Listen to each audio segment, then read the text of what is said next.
society, and as Reem rightly mentioned with a great introduction talking about it, has been immensely active inside Syria. But the concept of civil society is not the concept that is well known across the world because of the political void that has been there for decades in Syria. We had an experience that started in the beginning of 2000 with Damascus Spring, where we started to work about civil society, but it was immediately cracked down against it.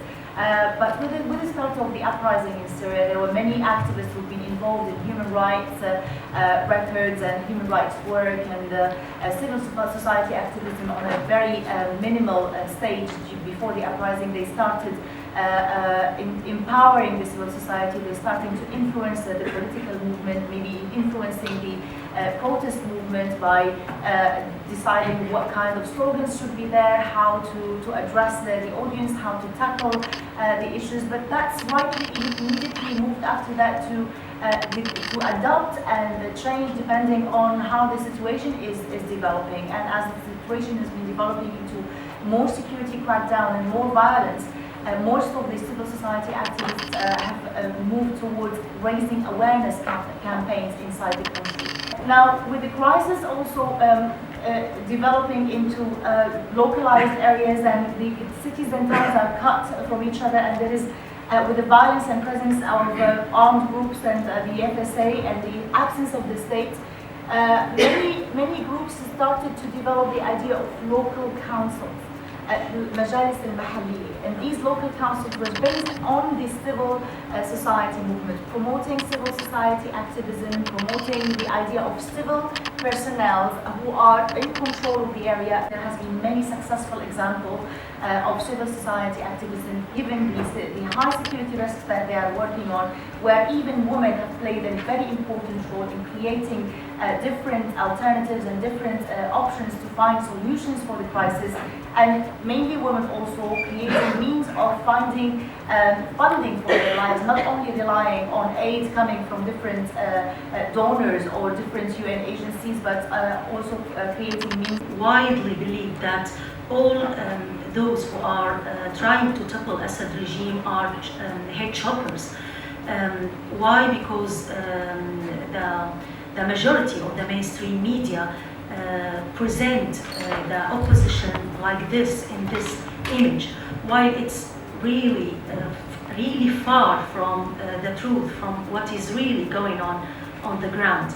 There is always a room for the civil resistance work, for all these creative initiative.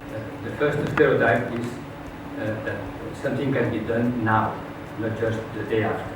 That's very important, because if you go to the street, nobody shares this idea. And so we should work spreading.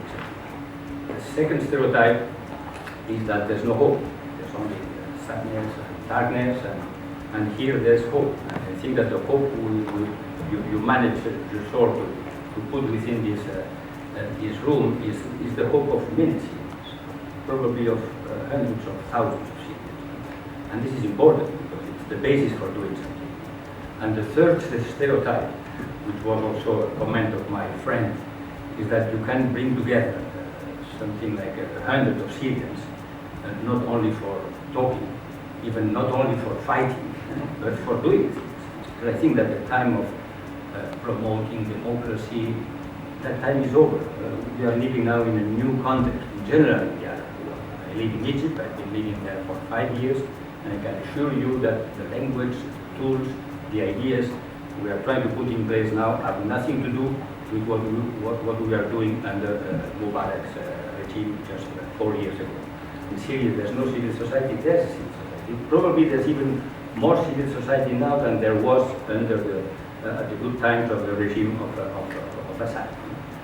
Parachuting projects and ideas from Europe or from the States or from any other countries to any Arab society doesn't work anymore. And in this regard, what we can do, I think that we should work as facilitators. And that's what the Al-Assil Foundation institution has. It's always tempting to see civil society defined in terms of organizations and activists. In fact, if you go to the World Bank, their definition of a healthy civil society is almost entirely expressed by the number of CSOs that exist. But actually civil society is everybody. It is the counterbalance to politicians and often to business, but it's the ordinary people. And I think when we talk about building civil society, we shouldn't just talk about how we create more NGOs or CSOs or non-profits or whatever, but how we actually build something which is a civil society for Syria. And in thinking about that, democracy, as Joe Klein once said, is more than a purple finger.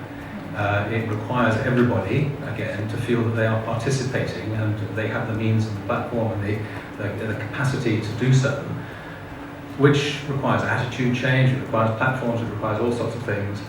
And in the building of that, I think young people are tremendously important because they have, less so perhaps now, that many of them are having their views sort of horribly mismanaged in refugee camps, but that's what the extremes of conflict do.